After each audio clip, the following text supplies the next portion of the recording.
Chega pra cá que tá no ar mais uma edição do Bom Dia Produtor, 14 de junho de 2023. O programa começa com imagens ao vivo de Campo Grande, a capital de Mato Grosso do Sul.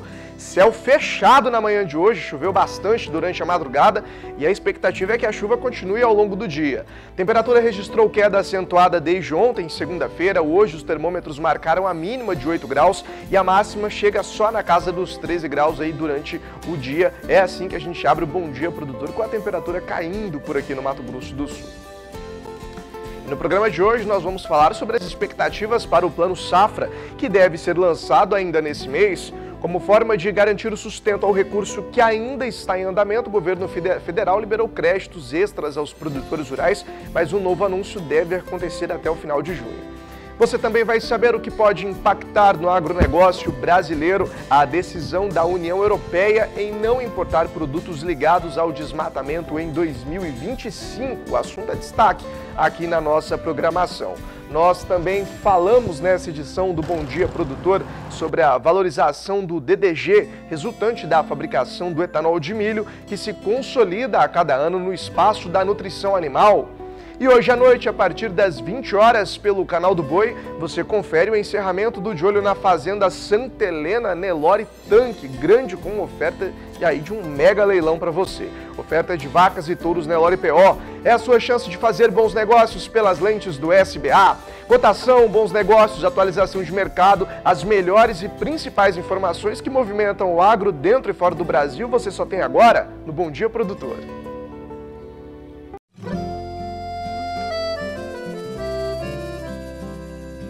Acorda que o galo já cantou e o sol já vem fazer brotar mais um novo dia. Lenha no fogão, café pra esquentar e a bicharada no quintal. Bota pra molhar, tira leite no curral, arreia o cavalo, tem gado pra campear.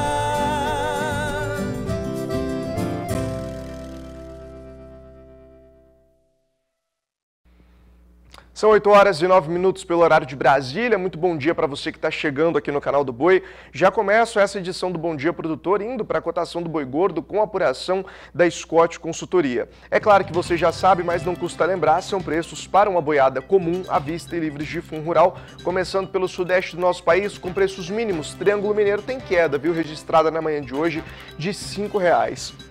A arroba fica em R$ 195,00. Também tem queda no Espírito Santo de R$ 7,00, arroba sendo cotada a R$ 193,00. As outras praças não apresentam variação. Barretos e Araçatuba vem a R$ 234,50, como você observa aí na sua tela. Vamos para o sul do Brasil? Por lá não teve alteração. No sul do Brasil, os números permanecem como você viu ontem aqui na programação. Noroeste do Paraná vem a R$ 226,50, Oeste de Santa Catarina R$ 258, Oeste do Rio Grande do Sul R$ 8,75. O preço pago pelo quilo, e em Pelotas o valor é de R$ 8,70. Saindo do sul do Brasil, vamos para a primeira tela do Centro-Oeste, com variação de queda aí de R$ 2,00 em Três Lagoas, como você observa aí na sua tela. Em Goiânia, arroba 197, no sul do Goiás a 201, Campo Grande 216,50, Dourados a 224,50, em Três Lagoas 214,50, são os números que mudam na manhã de hoje. Vamos para a segunda tela do Centro-Oeste, Mato Grosso, a partir de agora tem registro de variação também, viu? Cuiabá vem com queda de R$ 5,00, arroba em 197, e o sudoeste do Mato Grosso vem com queda de R$ 205, aliás, com queda de R$ 2,00, sendo cotado a R$ 205, como você observa aí também na sua tela. Nordeste do Brasil, chegando para você a partir de agora, também tem registro de variação, queda de R$ 2,00 em Alagoas, arroba a R$ 244,50, as outras praças também não mudam. Para a gente terminar, vamos dar um pulo no norte do Brasil e assim caminhando para o encerramento das nossas telas, sem registro de variação para o norte também, como você observa já aqui na nossa programação desde ontem, os números permanecendo intactos para essa área. A partir de agora você vê a cotação do bezerro Nelore ontem com a apuração da Scott Consultoria.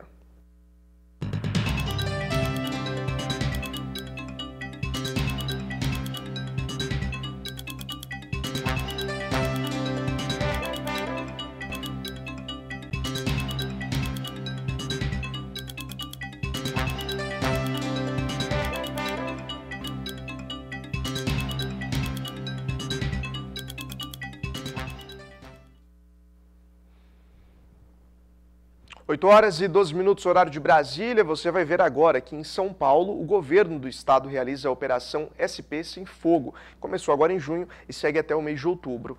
O objetivo é intensificar o combate às queimadas devido ao período mais seco do ano. Está em vigor desde a última quarta-feira aqui no estado a Operação São Paulo Sem Fogo. A iniciativa é do governo estadual em parceria com o Corpo de Bombeiros, Defesa Civil, Polícia Militar Ambiental e outras instituições. O objetivo é prevenir e combater incêndios florestais e queimadas em grandes áreas verdes próximas a regiões rurais e urbanas. Neste ano, foram investidos mais de 97 milhões de reais para a aquisição de equipamentos anti-incêndio, veículos, limpeza de áreas marginais de rodovias e ampliação do uso de tecnologia de boletins meteorológicos e monitoramento via satélite. Uma das primeiras ações da operação foi a aplicação da chamada queima prescrita em áreas protegidas da Estação Ecológica de Jataí, na cidade de Luiz Antônio.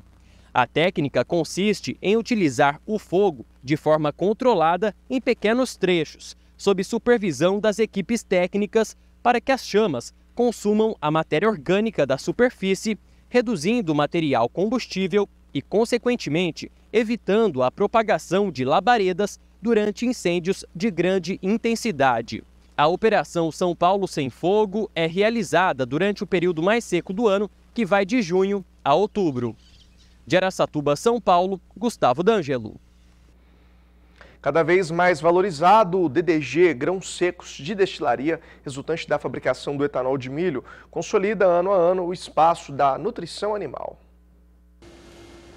Ainda pequena quando comparada a outros mercados, as exportações brasileiras de DDG, um subproduto obtido no processamento do milho para a produção de etanol, saltaram no ano de 2022, puxadas pela mesma demanda internacional que tem elevado a embarques recordes do grão. No acumulado do ano passado, já foram exportados 159,5 mil toneladas de DDG pelo Brasil, montante 67% superior ao total registrado desde 2017, quando foi instalada a primeira usina de etanol exclusivamente de milho no país.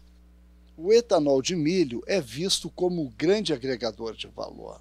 Além de fomentar a produção do cereal no Mato Grosso e no país, ele gera coprodutos como o óleo, o DDG e o DDGS, estes últimos usados na ração animal, além de fomentar a geração de energia e a produção de florestas plantadas de eucalipto para a biomassa.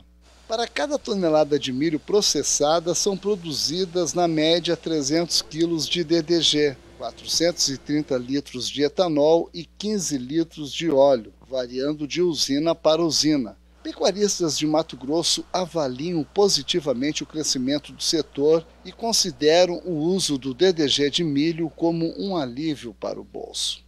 Somente no ano safra 2023-24, as projeções apontam uma moagem de aproximadamente 13,5 milhões de toneladas de milho para a produção de etanol, dos quais 9,35 milhões somente em Mato Grosso. Os números foram apresentados recentemente pelo IMEA, Instituto Mato Grossense de Economia Agropecuária.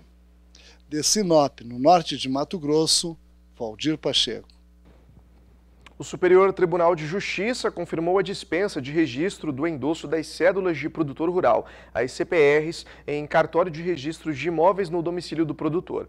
Para o advogado André Bacur, especialista em direito do agronegócio, essa decisão do STJ facilita e barateia o custo de financiamento via CPR para o produtor rural. A emissão de CPRs, de cédula de produto rural, pelo produtor, teve algumas alterações. Está liberada, por exemplo, agora de registros em cartórios, né? Eu tenho comigo André Bacur, advogado, mestrando em Direito Político e Econômico aqui no Mackenzie, em São Paulo. Eu gostaria de perguntar para o André. André, obrigado por ter aceito o convite. Qual é a vantagem para o produtor com a eliminação dessa obrigatoriedade de registro da CPR em cartório? Olá, obrigado. Eu agradeço a oportunidade de estar falando aqui da CPR, que é o título mais utilizado para financiamento do agronegócio e do produtor rural, consequentemente. Bom, em decisão recentíssima, o STJ definiu que o endosso, que seria a cessão da CPR, não teria mais a obrigatoriedade, não é obrigatório o registro desse endosso no cartório de registro de imóveis. Isso favorece o título e favorece também os financiamentos agrícolas, uma vez que dá maior segurança jurídica ao título, ao decidir, a Suprema Corte do Brasil, ao decidir que não há necessidade de registro desse endosso no cartório de registro de imóveis para ter validade e eficácia. Isso também poupa economia de tempo, mas também de dinheiro, né? Há custos notariais no nosso país e não são baixos, e isso economiza sim para o produtor e também o crédito, né, fica mais barato, uma vez que não há mais necessidade desse registro. Nunca houve, e o STJ veio para sanar essa dúvida, que não há necessidade do registro do endosso da CPR no cartório de registro de imóveis. A nova lei do agro já havia afastado a necessidade de registro da CPR no cartório de registro de imóveis, e havendo apenas a necessidade em entidade autorizada pelo Banco Central, e agora veio para sanar essa questão também. Agora vamos relembrar, na verdade, sobre o que o produtor precisa para emitir uma CPR. Há alguma ainda dificuldade burocrática para que ele possa emitir uma CPR? Olha, pelo contrário, a nova lei do agro veio para sanar todas essas dúvidas e essas burocracias que haviam, né? Hoje está mais fácil ainda de emitir essa CPR com menos burocracia. Então, o registro no cartório de registro de imóveis, ele não é mais obrigatório, e sim entidade autorizada pelo Banco Central. Além disso, há necessidade de o financiador avaliar se o produtor preenche os requisitos, ou seja, ser um produtor rural para que possa emitir essa CPR. Então, hoje está cada vez menos burocrático a emissão desse título. Isso tudo tem barateado o financiamento? O que você, como advogado, especialista em questões do agro, tem percebido? Isso tem realmente provocado um aumento da procura pelo produtor de recursos via CPR? Com certeza. A CPR é o título mais utilizado para financiamento do produtor rural, e essas modificações e alterações, junto com decisões como esta recente do STJ, que vem dar maior segurança ao título, sim, barateia o custo, né, da CPR e, consequentemente, o custo do crédito. Quero dizer, hoje, com a unificação dos registros e entidade autorizada pelo Bacen, os financiadores podem ter uma noção de quanto o grau de endividamento daquele produtor rural que ele se encontra. E com isso, barateando o custo, os juros do financiamento. Então, sim, essas alterações e decisão como essa do STJ favorecem a diminuição do spread bancário no financiamento do produtor rural.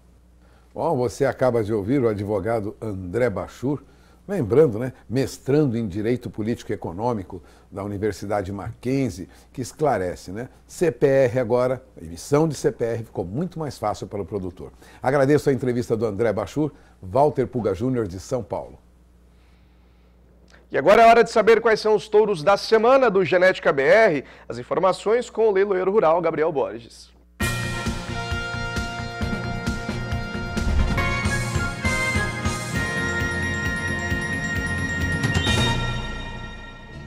E a bateria Touros da semana traz a heterose do Angus. Traz aqui para você 5 reprodutores Aberdeen Angus extraordinários. O primeiro que a gente traz na tela aqui, ó, é o lote número 39, é o 3E T-Bone.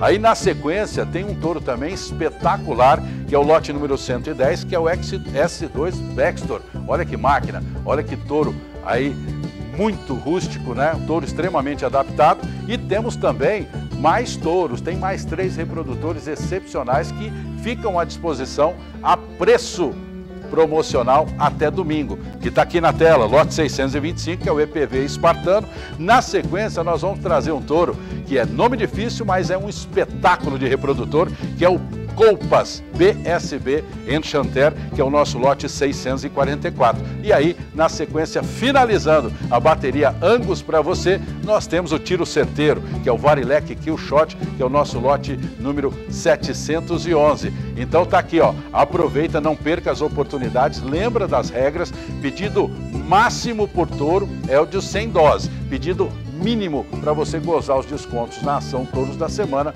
é um pacote de 200 doses. E lembra que nos investimentos acima de 3 mil, nós entregamos para você a custo zero.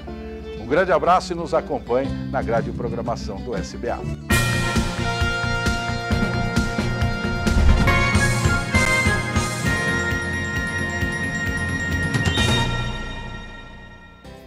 Participe do Bom Dia Produtor enviando as suas dúvidas e sugestões no nosso número de WhatsApp, 67998631001.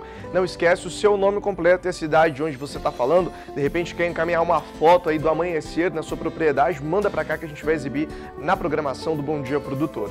Vou para o intervalo, no próximo bloco volto falando para você sobre as expectativas do Plano Safra que deve ser lançado ainda neste mês. O assunto é destaque, não perca. Até já. Estamos de volta com Bom Dia Produtor. Bom dia para você que está chegando aqui na programação. São exatamente 8 horas e 25 minutos horário de Brasília e olha só, a expectativa é que o governo anuncie até o final deste mês o Plano Safra Agrícola e Pecuária para a temporada 23-24. A nossa equipe lá no Rio Grande do Sul ouviu políticos gaúchos com as suas expectativas aí para o plano. Veja o que disse o senador Luiz Carlos Renzi, que levou em conta a importância do agro na economia do país. O PIB brasileiro cresceu nesse último trimestre 1,9%. Sabe por que ele cresceu 1,9% positivo? Porque o agro puxou a ponta do PIB brasileiro em 21%. 21% foi o agro que puxou. Portanto, serviços, comércio, indústria, demais segmentos, alguns casos foram até negativo. Se não fosse o agro com 21%, nós teríamos um PIB negativo e só teve positivo 1,9% porque o agro puxou a ponta. Portanto, falando em plano safra, nós temos que ter condições favorecidas para ajudar os nossos agricultores. Os custos, o ano passado, estavam altíssimos, os custos baixaram, ok, mas os preços também baixaram assustadoramente, preço do milho, preço da soja, preço do arroz, preço do boi. Então, esses produtos caíram muito o preço. Agora nós temos que ter uma condição favorecida de, primeiro, recursos. O plano foi 340 bilhões de reais no ano passado. Tem que ser um valor maior do que esses 340 bilhões. Ainda sobre o Plano Safra, que vai ser divulgado até o final do mês, o senador opina sobre quais deveriam ser as taxas de juro oficial. Veja o que ele disse. O Pronaf, por exemplo, teve juros de 5% a 6%. Tem que ser em torno de 3%, não pode pagar mais que 3% para o pronafiano. Os diferentes tipos de Pronaf têm que ter uma condição favorecida para os pequenos agricultores de todo o Brasil. O Pronamp estava em 8%, tem que baixar o juro do médio produtor do Pronamp. Tem que ser em torno de 4%, 5% também do Pronamp, reduzir o juro do Pronamp. As linhas normais na safra passada estavam de 7% a 12%, 12,5%. Tem que reduzir no máximo a 7%, 8% no máximo as contas para o médio e grande produtor. Então, temos que ter recurso suficiente, as linhas para custeio, investimento, enfim. Voltar aos programas de correção do solo é muito importante, corrigir o nosso solo, e principalmente o Proagro. No caso dos pequenos, tem que ter o Proagro também do custeio pecuário, não apenas do custeio agrícola. É importante o custeio agrícola com Proagro, mas também o custeio pecuário. E a própria mitigação. O problema de gente que já teve 2 ou 3 Proagros, hoje estão com dificuldade. Tem que ter um Proagro favorecido. Temos que ter também um volume de recursos para fazer a subvenção do crédito rural. E nós, no Senado, estamos aportando um recurso para o Ministério da Agricultura e para o Ministério do Desenvolvimento Agrário, para também ter mais seguro agrícola para os nossos agricultores. Seguro agrícola é fundamental, Proagro é fundamental e um juro mais barato também é fundamental para nós. Estamos juntos.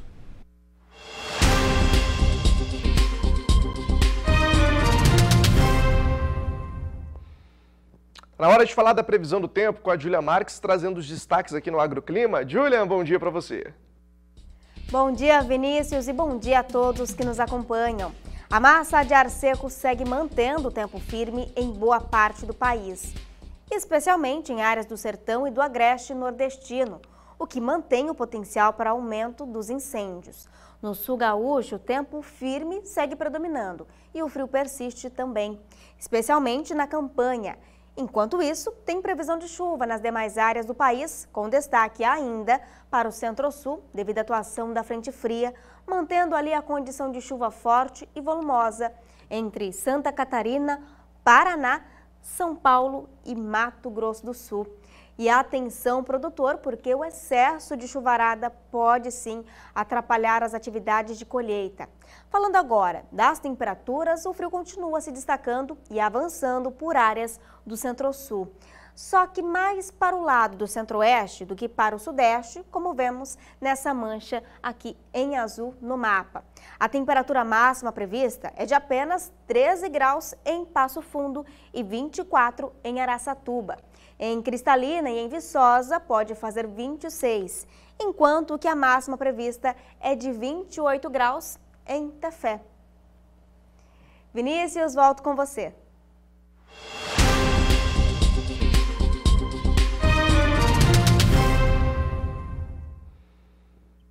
Uma negociação muito esperada pelo agronegócio pode avançar nos próximos dias. É o Acordo Mercosul, União Europeia, que foi o principal tema do encontro do presidente Lula e a presidente da Comissão Europeia, que aconteceu na última segunda-feira em Brasília. Veja os detalhes com Flávia Rabelo. É o maior tratado de livre comércio do mundo, o Acordo Mercosul-União Europeia. As negociações começaram em 1999, ou seja, há 24 anos, com o objetivo de reduzir as tarifas para o comércio entre os blocos.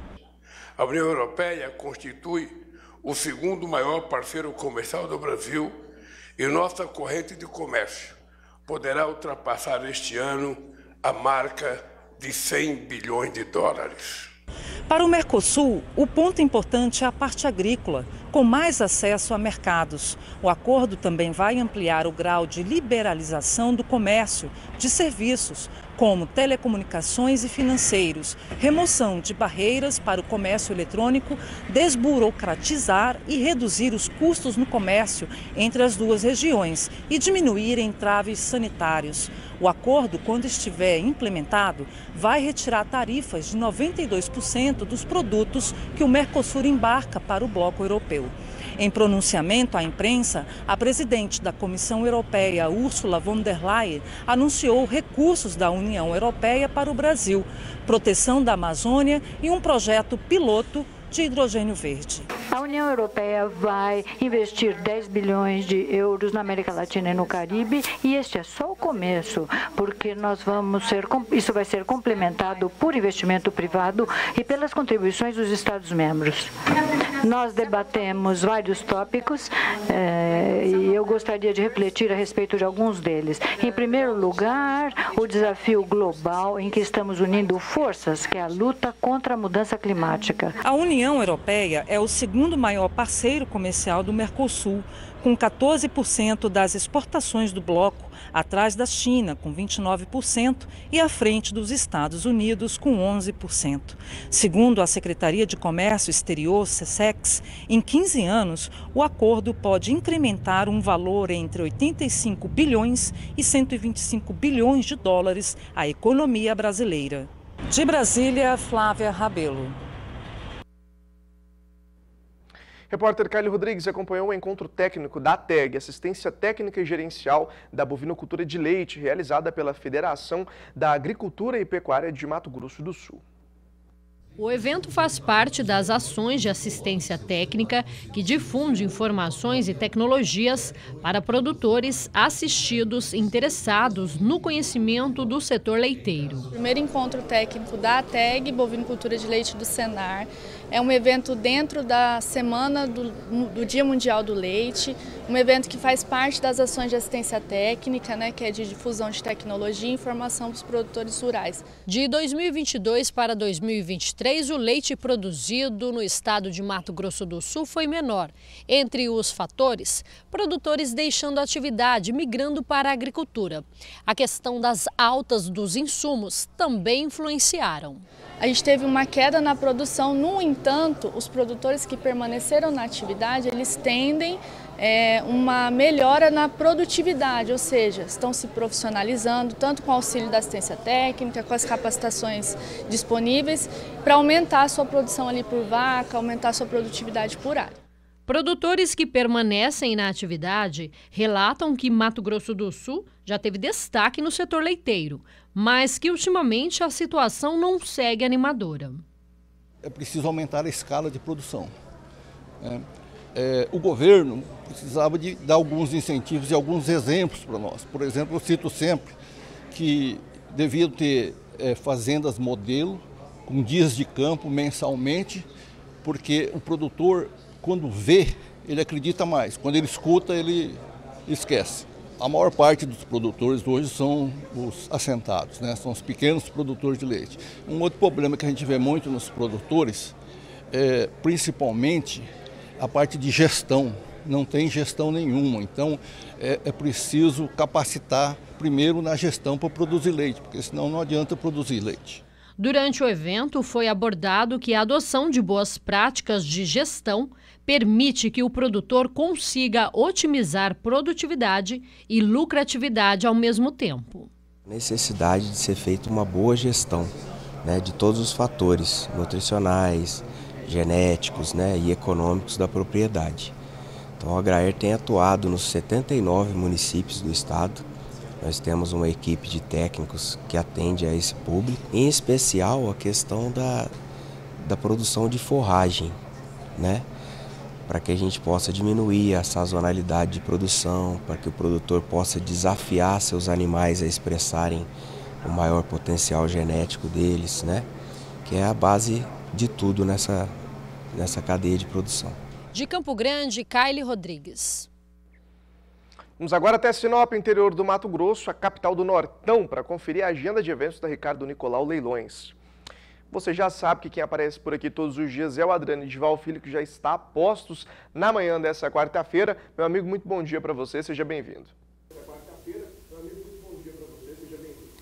Bom dia para você, Vinícius. Bom dia para os amigos que nos assistem, que nos acompanham. A gente chega dentro do Bom Dia Produtor trazendo boas oportunidades de negócio.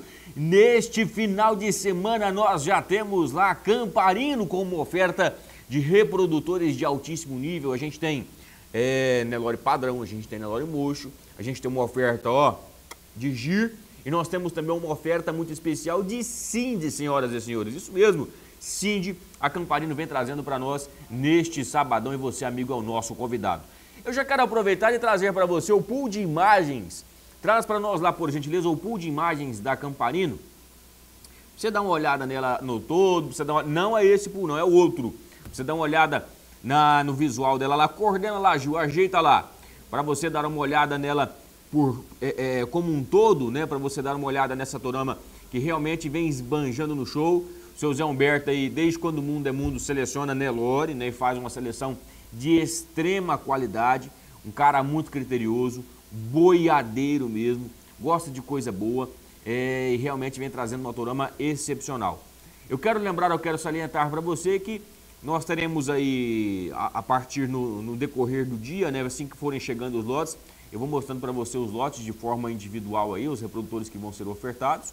Mas agora, cadê o pool de imagens? Não tem lá? Cadê? O que aconteceu? Então assim, os animais vêm com muita qualidade, são animais pinçados dentro do plantel da Camparino, alguns acasalamentos muito interessantes, inclusive, para você que está nos assistindo. Não é esse lá ainda não é esse pool não. Vamos fazer o seguinte, traz para nós então, roda para nós lá, põe na agulha a matéria então da Débora Lobo, por gentileza.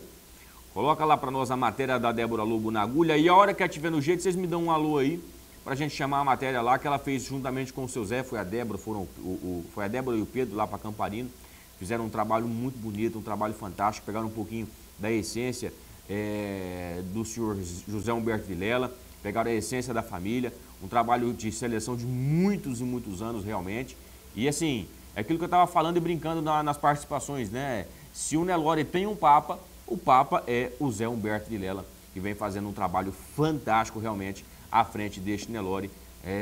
Não só do Nelore, mas também de gir, também de Cindy, né? E também Nelore padrão e mocho. Tá no jeito lá, Gil, a matéria? Tá bom, daqui a pouquinho ela vai estar no jeito lá para nós, então, para você que está nos acompanhando, trazendo imagens da Camparino. Se não tiver no jeito, se não tiver pool nenhum, traz aquele antigo mesmo, não tem problema, é que aquele tá com as vacas no meio. E nós temos o pool de imagens lá da Camparino, esse pool aí serve, como diz, quando não tem nada, aquele lá serve. Tá pronta a matéria? Então roda para nós a matéria lá, então, por gentileza, da Camparino.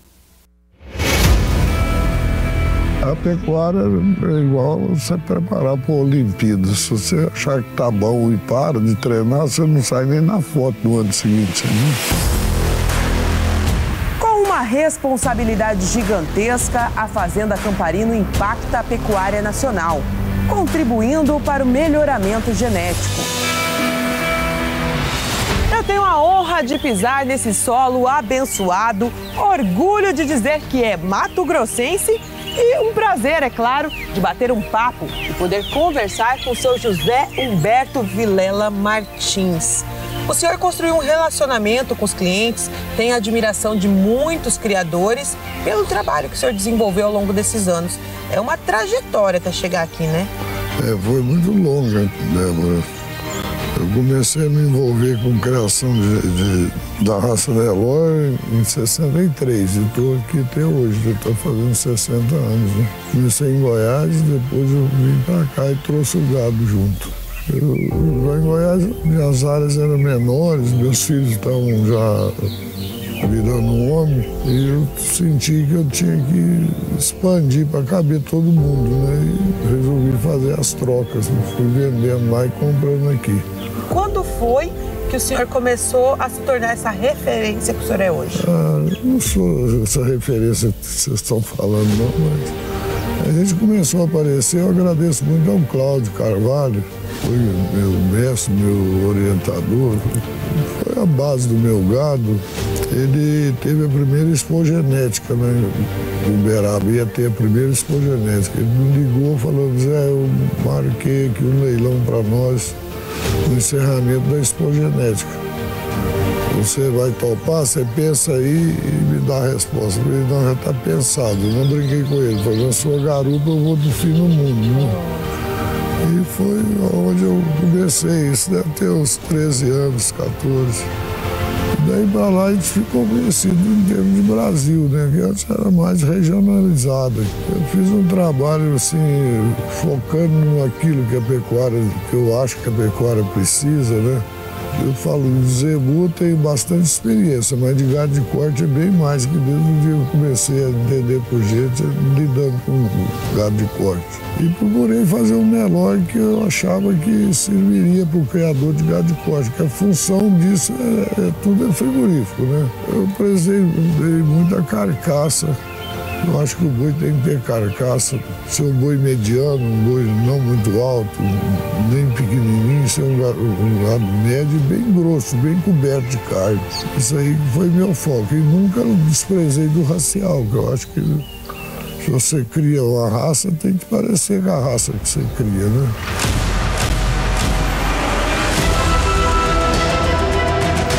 A missão vem sendo passada adiante e hoje motiva os netos Matheus e Natália. Eu formei em 2019 em veterinária e até o estágio obrigatório eu fiz aqui na Camparino. Então de lá para cá vai completar esse ano aí 4 anos de pós-graduação, né, que eu falo, pós-graduação com o velho mestre aí, com o José Humberto, meu avô. Essa aqui é uma paixão que está no sangue, né, então a gente vive dia a dia, a gente gosta, a gente levanta junto com a turmada, puxa a guia da turmada, família toda envolvida. Meu avô fala que a família nossa só sobrevive de pecuária, tem paixão por isso, pelo que a gente faz. O meu avô é um mestre na parte do zebu, melhoramento, tudo da linhada fazenda, mas o diferencial é essa parte do caráter. O meu avô é uma grande inspiração, acho que para todos nós, né? E muitas pessoas conhecem ele só como um pecuarista, né? O José Humberto da Fazenda Camparino. Então, eu e o Matheus e o Thiago e o Pedro temos o privilégio de ter ele como avô. E uma coisa que eu admiro muito ele é a humildade que ele tem para ensinar. E ele está sempre pronto para aprender também. Eu sou advogada, né? Eu me formei em Direito, exerci um pouco na área. mas a minha grande paixão era a fazenda. E aí eu via como eu ia poder agregar, porque eu não queria estar aqui só por estar. E hoje em dia, quem assumiu a parte financeira dos leilões sou eu. E também a parte do marketing, da comunicação com os clientes, que é uma coisa que eu amo. Então, é muito bom estar aqui fazendo o que eu realmente gosto. E a esperança é todas lindas, nessa turma nova, né? Eu sempre falo, o patrimônio pode ser do tamanho que for. Se não tiver os herdeiros não tiver capacidade, acaba do dia para o outro, né?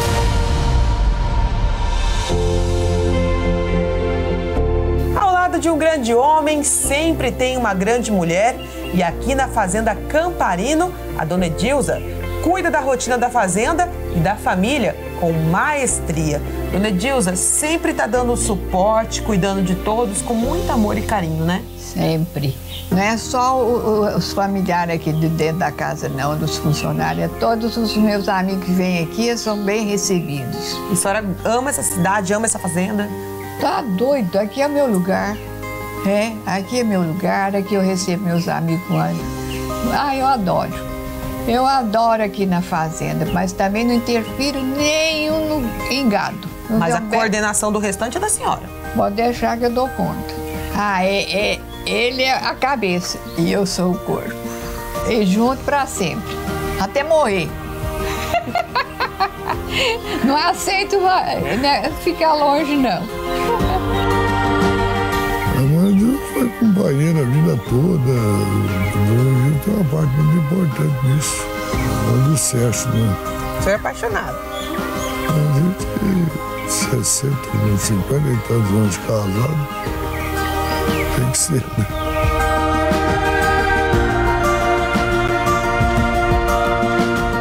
Eu queria então que o senhor fizesse o convite para o pessoal participar do leilão. O nosso leilão será no dia 17 de junho, sábado, às 13 horas no Agro Canal, onde eu venderei touros Nelore padrão, Nelore mocho, Cindy e giro leiteiro. Estou fazendo o primeiro leilão com o Ricardo, eu quero mostrar tudo que eu crio aqui, para as pessoas saberem que eu tenho isso aqui, né? Então estou vendendo as 4 raças zebuínas que eu luto aqui na Camparino.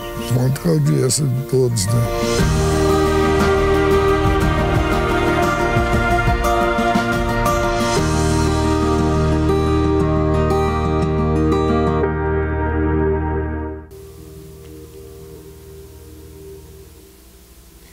Pessoal, tá aí o seu Zé Humberto, né, trazendo excelente qualidade. Que história bonita, né, rapaz? Essa é a história, a criação, né, a raça Nelore.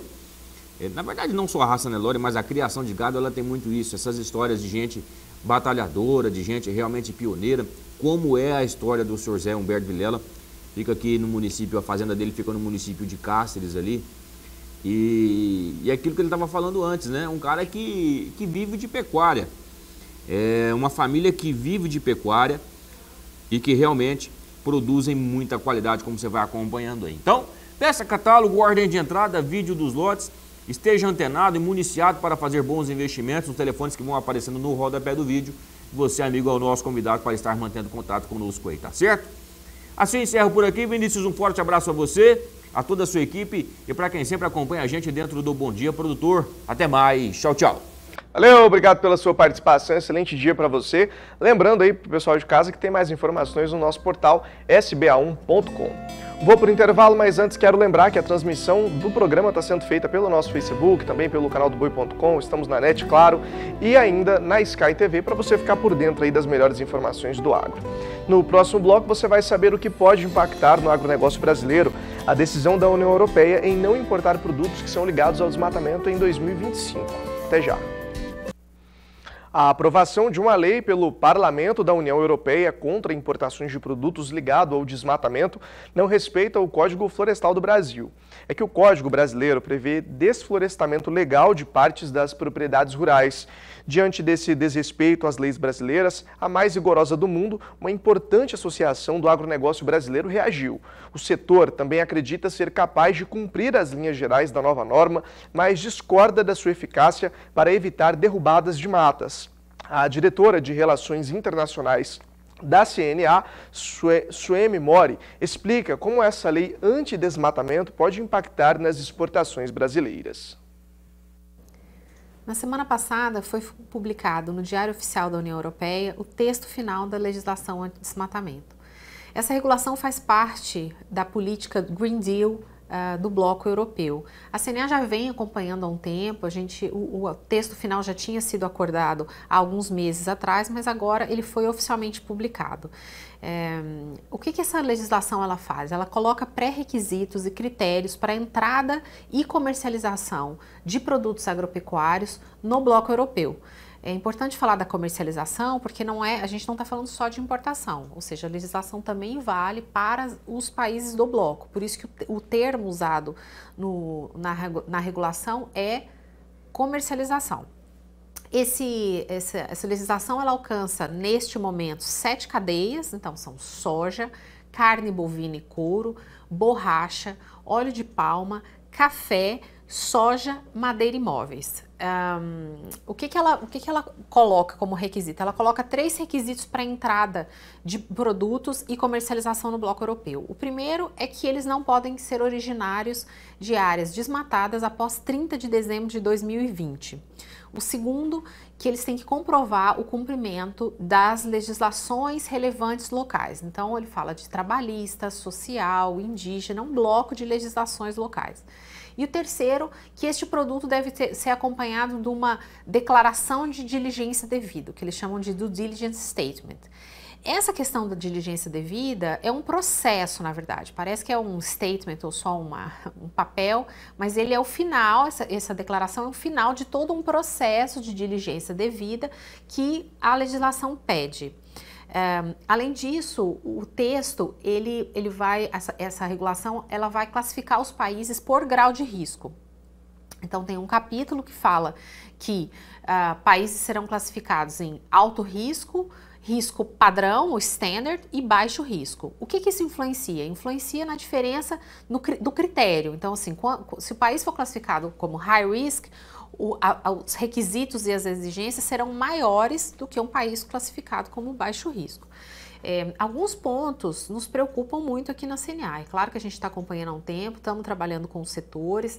Acho que um ponto central é a não diferenciação entre o desmatamento legal e ilegal. A legislação, a gente já conversou com os europeus, perguntamos sobre essa questão e eles disseram que não. Então, não há uma consideração ao nosso Código Florestal, ou seja, se legalmente um produtor abrir uma terra para produzir esses produtos após 31 de dezembro de 2020, esse produto será excluído do bloco europeu. De entrada, ele não poderá entrar no bloco europeu.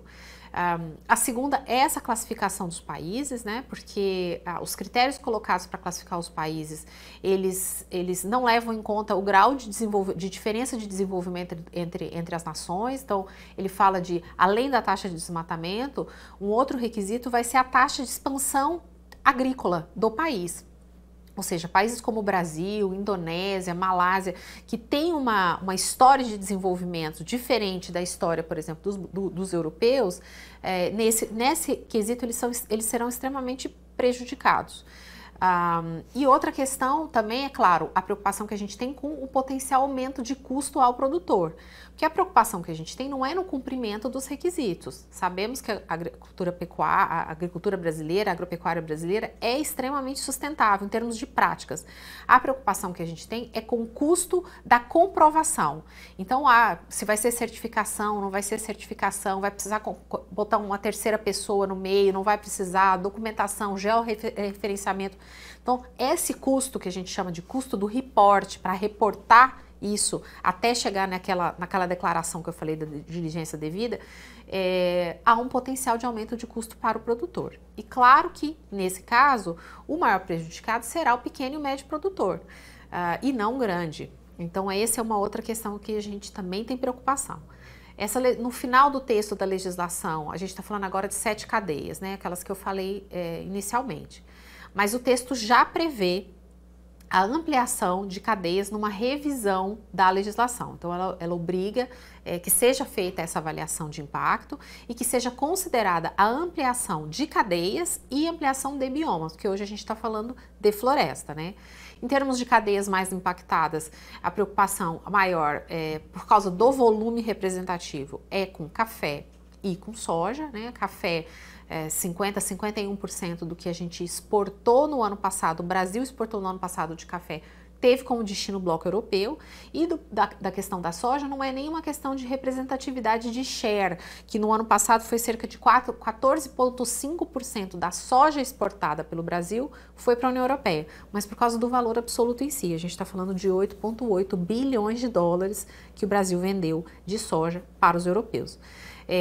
Uma outra questão que a gente está acompanhando é que a legislação europeia é a primeira, né? A primeira dessa natureza, ela tem um ineditismo, mas outros países, outros blocos também estão discutindo essa questão. Então, quem está mais adiantado nesse sentido é Estados Unidos e União Europeia, e a gente sabe que esse é um movimento que vem acontecendo. Então, o CNA acompanha, trabalha com os setores, e nosso objetivo é diminuir o máximo possível o impacto dessa legislação para os produtores rurais brasileiros. No Mato Grosso, a área de milho segunda safra 22-23 deve se manter em 7,42 milhões de hectares, de acordo com o relatório do IMEA. O atual cenário de desvalorização das principais commodities produzidas em Mato Grosso tem gerado incertezas ao agricultor. Enquanto o milho ainda aguarda o melhor momento para ser retirado do campo, a preocupação com a viabilidade econômica desta e da próxima safra só aumenta. O 9º levantamento de safra de milho para a temporada 2022-23 em junho, realizado pelo IMEA, Instituto Mato Grossense de Economia Agropecuária, apontou a manutenção da área do cereal no estado, estimado em 7,42 milhões de hectares, um aumento de 3,78% se comparada à temporada de 2021-22. Essa projeção de incremento em relação à safra passada é reflexo da demanda mais aquecida no início da semeadura para a temporada.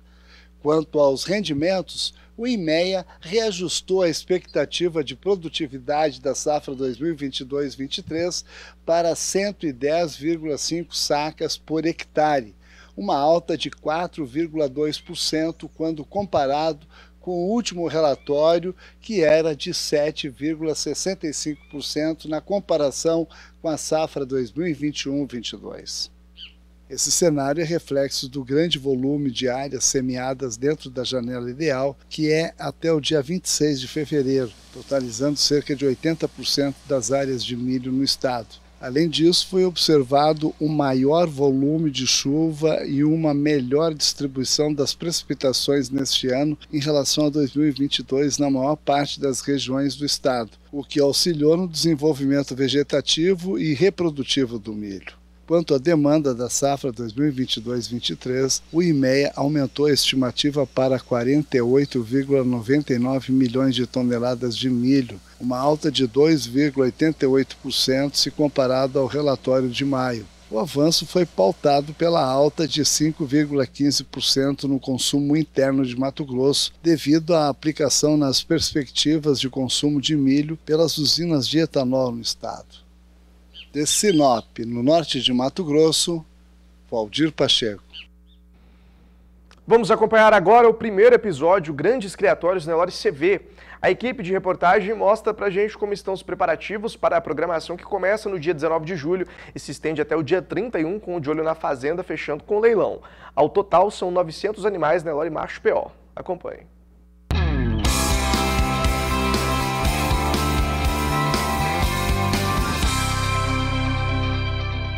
Era 1986, quando essa marca foi criada pelas mãos de Carlos Viacava. Iniciava o projeto Nelore Mocho CV e já se passaram mais de 3 décadas. E a consolidação está marcada na evolução genética. Quem usa genética CV sente na carne, o semenzinho, bezerrinha, novilho, touro, bife.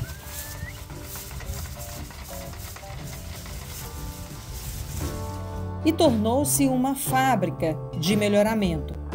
Em um sistema que congrega nesse mundão verde integração da lavoura com a pecuária e a floresta, onde precocidade e temperamento respondem super bem. Atrapalhar um bocadinho aqui para mostrar a docilidade, olha aqui, super precoces, né, Lori? Você vê, bacana, né? A gente gosta de mostrar esse cenário para vocês. Ah, tem uma mais pertinho aqui. Oi! Olá! Nessa vibe boa do campo, a plantação de eucalipto funciona como um pulmão ambiental. O sistema integrado objetiva otimizar o uso da terra e então elevar a produtividade e cuidar do chamado solo degradado. O que é o solo degradado? É onde não tem mais nada ali, ficou um capinzinho quase morto ali, sem nada. Ali você está somente perdendo ambientalmente. Quando você faz a integração lavoura-pecuária, você planta soja, planta milho, planta capim, planta eucalipto. Toda essa planta crescendo sequestra carbono. Como é que é o sequestro de carbono? O crescimento da vegetação sequestra o carbono e fixa na terra. Então o carbono é engraçado. No céu ele é terrível. Debaixo da terra ele é maravilha, né? Por quê? Porque aí você tem toda a produtividade, aumenta a matéria orgânica do solo, com todas essas raízes que ficam ali embaixo, melhora a estrutura do solo. Então você tem vantagens imensas e você tem de novo uma produção numa área degradada que não produzia mais nada. O resultado de todos os fatores é que a gente obteve com a integração. Nós estamos aqui um lote de bezerras, novilhas super precoces, que emprenharam aí por volta dos 14 meses de idade. Então a geração mais nova é o que tem de mais novo, mais fresco do ponto de vista de melhoramento genético. Elas já trazem no ventre prenhez de inseminação artificial dos melhores touros do Brasil. Então, do ponto de vista genético aqui, é um grande avanço, um grande salto, a geração mais nova produzindo mais cedo. A democratização do sistema da integração proporciona um amplo giro de resultados nas propriedades, nesta, a Campina, e na vizinha Santa Gina, localizadas aos arredores de Presidente Epitácio, no Oeste Paulista. Resultados na arroba é um dos exemplos que trouxe a integração. Quando nós iniciamos a nossa produção de arrobas aqui era em torno de 2, 3 arrobas por hectare. Hoje nós estamos aí com 14 arrobas por hectare ano. Além disso, produzindo grãos, né?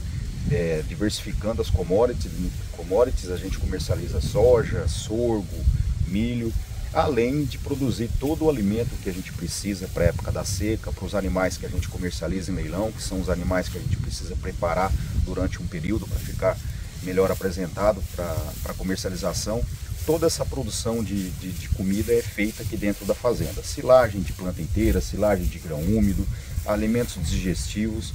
E o importante é a gente não esquecer de que as variedades, as espécies, as rotatividades de cultura dentro do sistema é muito importante, porque você quebra os ciclos de doença, você quebra os ciclos de invasoras, usa menos herbicida, menos inseticida e dá mais vida para o solo. Complementando o raciocínio da integração, nesta parte da Campina, 2 talhões de 100 e 90 hectares. Área de solo arenoso com cerca de 12% de argila. Na estratégia para atender a pecuária e sair fora dos prejuízos no período de veranico, o investimento em culturas diferentes atendeu em cheio o projeto. Nesse cenário, entra a soja quando é possível. Ela também sai de cena quando a fazenda entende que é hora de diversificar. Como, por exemplo, o feijão guandu. O feijão guandu anão, consorciado com sorgo e as braquiárias ou os pânicos, né? Então aqui nós já fizemos, eles foram consorciados com sorgo, forrageiro para fazer silagem, junto com o feijão guandu, e um dos talhões recebeu o charaés e o outro o zuri. Então a produção foi muito satisfatória esse ano, em torno de 37 toneladas por hectare com o zuri e em torno de 34 toneladas por hectare o consórcio com o charaés. Então assim, isso mostra que mesmo em áreas bem com baixo teor de argila e bem desafiadoras, a gente pode fazer o sistema de integração. E agora que nós colhemos essa silagem, que foi em abril, nós temos agora o pasto todo formado, né, um pouco da rebrota do sorgo, a rebrota da braquiária e ainda o feijão guandu, que vai ficar por 3 anos fixando nitrogênio, nesse caso, durante aí, esse período de vida que o guandu tem, que são por 3 anos.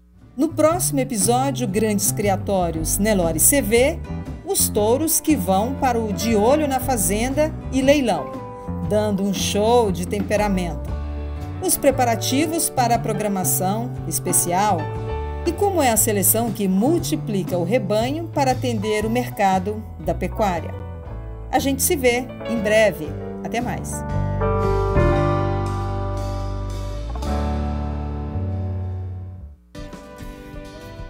Participe do Bom Dia Produtor enviando as suas dúvidas e sugestões no WhatsApp 67998631001. No próximo bloco, as temperaturas despencaram também lá no Rio Grande do Sul. A expectativa é que as mínimas sejam inferiores a 5 graus em grande parte do território gaúcho. Você vai saber mais detalhes daqui a pouco. Até já.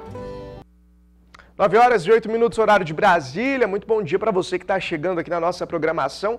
As temperaturas despencaram em grande parte do Brasil, principalmente lá no Rio Grande do Sul. A expectativa, inclusive, é que as mínimas sejam inferiores a 5 graus em grande parte do território gaúcho. A nossa equipe no estado conversou com o agrometeorologista da Embrapa, Gilberto Cunha, que comentou sobre o clima e a chegada do El Ninho e como os produtores rurais podem prevenir os riscos das mudanças climáticas. Acompanhe a entrevista feita pela repórter Graciela Caino.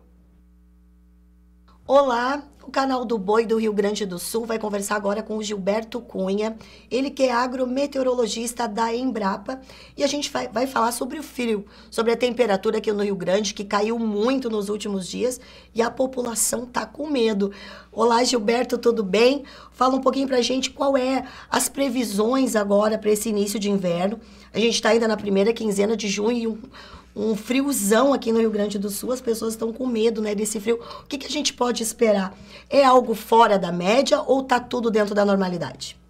Dentro do padrão normal da estação, né? Não podemos esquecer, especialmente para a agricultura, que o frio cumpre um papel ecológico. É importante que tenhamos frios. Ainda não tivemos geadas propriamente. Foram escassas em alguns locais, mas na maioria das regiões o fenômeno geada ainda não aconteceu em 2023, e ele exerce um papel, uma função ecológica importante, seja no controle de plantas daninhas remanescentes do verão, seja interromper ciclos de pragas, seja o próprio controle natural das sojas, as sojas que sobram nas lavouras, chamada soja guaxa, né? Que esse tipo de soja não pode permanecer no campo para cumprir as determinações do próprio vazio sanitário. Então, a geada é importante, é evidente que ela causa transtornos também, mas ela tem o seu papel, né? O frio é importante, é um frio que está dentro da época do ano, dentro do comportamento normal do inverno aqui no sul do Brasil.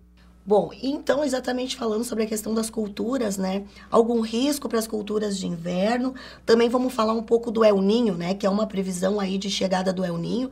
Então, será que além do frio teremos muitas chuvas, né? Qual o risco do produtor com as culturas de inverno e quais as orientações, né, dos especialistas aí para esses produtores? No sul do Brasil, esse é um momento relativamente neutro. Então, frio agora não causa nenhum dano maior para as culturas de lavoura, né? Para trigo, aveia, cevada, é a fase da semeadura, da implantação. As plantas estão numa fase inicial que elas não estão sensíveis. Então, frios intensos, com geadas, inclusive, não causam grandes problemas. É claro que as geadas podem causar alguns problemas em plantas forrageiras, ornamentais, na olericultura, né? E também preocupam aquelas mais no tarde, principalmente na área da fruticultura, onde as geadas podem acabar afetando a floração, principalmente das chamadas fruteiras de caroço, oriendo o pessigueiro, a ameixeira, né? Mas esse é um momento que não traz essa preocupação ainda. A umidade, ela até está em falta, né? A maioria dos locais do sul do Brasil, e especificamente do Rio Grande do Sul, as chuvas têm sido raras, né? Ou nos últimos 10 meses aí foram poucas chuvas, os mananciais de superfície, os rios, né? Os reservatórios estão com baixo volume. Então é importante a recuperação. A umidade do solo se recupera mais fácil, mas esses reservatórios, eles no curto prazo não se recuperarão. A expectativa, essa sim tem trazido maior apreensão aos produtores rurais, é a questão ligada à notícia, à efetivação, à confirmação da configuração do evento El Niño, né? Associado ao El Niño, nós podemos esperar principalmente uma primavera mais úmida, né, do que de costume, com chuvas acima do chamado padrão normal do clima. Nos próximos meses, aí, a perspectiva, as projeções do mais recente boletim do Instituto Nacional de Meteorologia são de chuvas aí dentro do padrão normal aqui para o sul do Brasil, podendo, em função do El Niño, se ele acelerar o seu ciclo, se intensificar, ter algumas áreas com chuvas um pouco acima, mas não no inverno propriamente, nos próximos meses, não há essa expectativa de chuvas abundantes por enquanto. Então, El Niño exige atenção, porque uma condição de primavera mais úmida determina que a produção, principalmente de grãos, de cereais de inverno, sejam tecnicamente melhor acompanhadas. A dificuldade na questão sanitária, especialmente controle de doenças de espiga, que são de difícil controle, elas exigem sim uma maior atenção, uma maior efetividade. E é isso que tem preocupado muitos produtores nesse momento e que estão planejando ou iniciando a nova safra de inverno de grãos aqui no sul do Brasil. Então, em tese, o que podemos dizer é que não precisa se alarmar com o frio, está dentro da normalidade, né, para o inverno gaúcho, e também que os produtores sigam, né, os calendários, né, que os especialistas recomendam para plantio e para colheita e semeadura, enfim, para que não tenham problemas com relação ao El Niño e ao inverno, né, as geadas que, querendo ou não, elas devem chegar também no Rio Grande, né? Sem dúvida nenhuma, esse é um frio que eu diria que ele vem em boa hora, né? Que bom que venha frio, o inverno precisa de frio, de temperaturas amenas, né?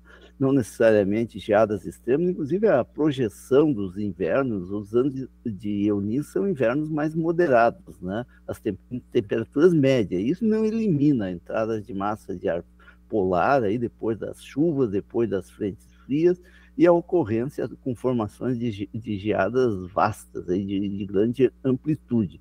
Mas, em termos médios, a temperatura maior. O importante para a agricultura de grãos em anos como esse, em anos de El Niño, é buscar uma gestão integrada de riscos. Isso passa pela diluição dos riscos de produção, passa pela gestão da própria produção, né, com bom manejo de culturas, lavouras tecnicamente bem assistidas, com a tomada de decisão no momento oportuno, e buscar a diluição desses riscos como? Diversificando dentro do calendário preconizado pelo zoneamento agrícola de riscos climáticos, as semeaduras, sempre que possível, plantar mais de uma cultivar com ciclos diferentes, né?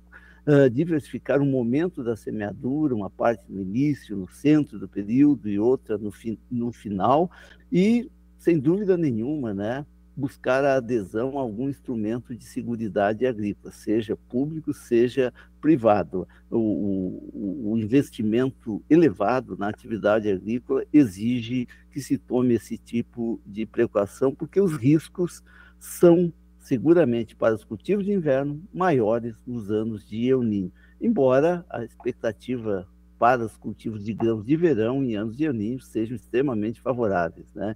Então, principalmente a soja no Rio Grande do Sul agradece aí o retorno do El Niño. Para os sojicultores, El Niño é muito bem-vindo. Para os triticultores, El Niño é um motivo de uma preocupação adicional em que exige maior atenção nessa safra.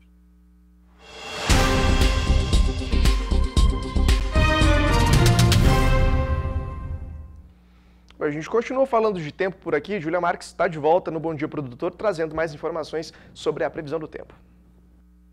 Vinícius, estou de volta e agora trazendo mais detalhes sobre essa chuvarada que persiste sobre o centro-sul do país. com destaque para Santa Catarina, Paraná, Mato Grosso do Sul e também São Paulo, com volumes acima de 30 milímetros. Inclusive, não se descarta o risco de transtornos. Aliás, além da chuva, também há potencial para ventos, trovoadas e descargas elétricas. É um combo. Outra área que merece destaque nesta quarta-feira é o norte do Amazonas, que está sob efeito de instabilidades tropicais e pode receber volumes acima de 20 milímetros. Enquanto isso, nas demais localidades, tem chuva, como no litoral do Nordeste, Rio de Janeiro, Espírito Santo e partes de Minas Gerais, até mesmo áreas do Rio Grande do Sul, são esperadas pancadas rápidas e com menor intensidade.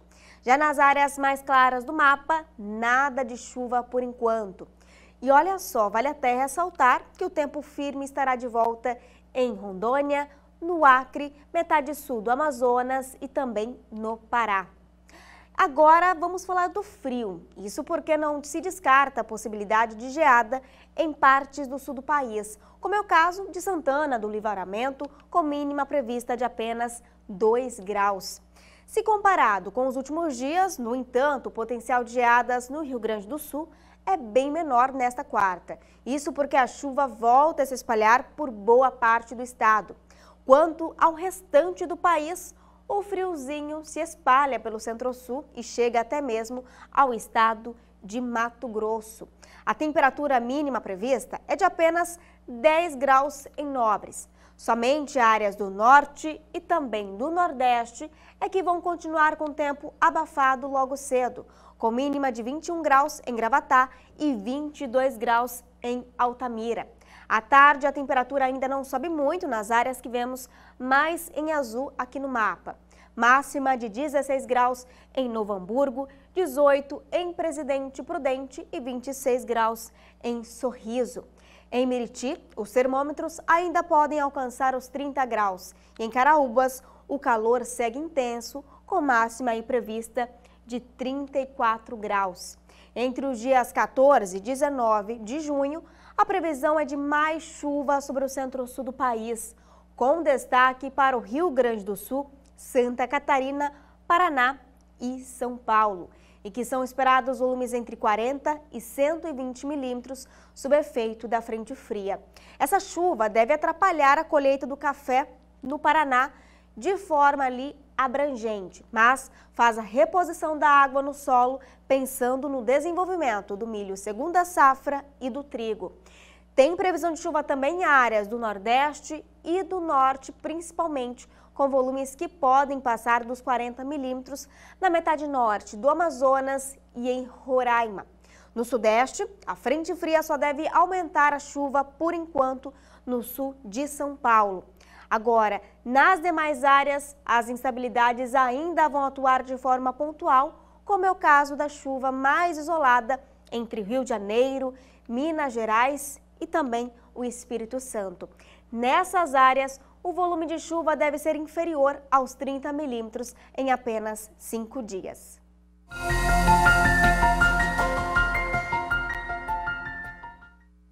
E agora chegou a sua vez aqui no Agroclima. E hoje a previsão do tempo vai para o José Tadeu, de Lavras, Minas Gerais. José, agradeço a sua participação por aqui, viu? Na sua cidade já tem previsão para mudanças bruscas no tempo, com a aproximação da frente fria. A partir desta quarta, o tempo passa a ser de céu nublado e com chuva a qualquer momento. Além disso, a queda na temperatura chega ao sul de Minas, viu? Com máxima prevista hoje de 26 graus e mínima na casa dos 16. Essa outra previsão aqui vai para o José Rabelo, de Cubatão, São Paulo. José, também agradeço a sua participação aqui no Agroclima. E olha só, a chuvarada segue volumosa na sua cidade, não se descartando o risco de transtornos. Máxima hoje de 21 graus, mínima 17. E você aí de casa já visitou o nosso canal do YouTube? Por lá é possível acompanhar tudo o que acontece na previsão do tempo. E não se esqueça de curtir e também compartilhar os nossos vídeos. A sua participação é sempre muito importante. Até amanhã.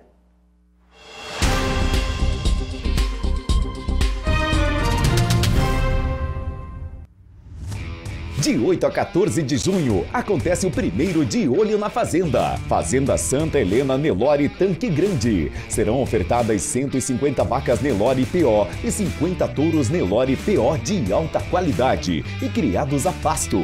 A preço fixo em 30 parcelas com frete facilitado. Início das vendas dia 8 na programação do Canal do Boi e finalizando com o leilão no dia 14 de junho.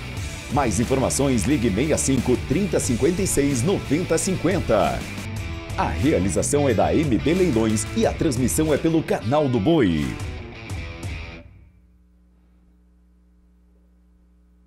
A indústria de máquinas agrícolas espera a retomada pelo governo federal do programa Mais Alimentos.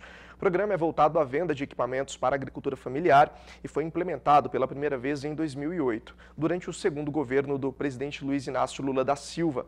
Vamos a São Paulo com Walter Puga Júnior saber mais informações sobre isso. Puga, bom dia para você.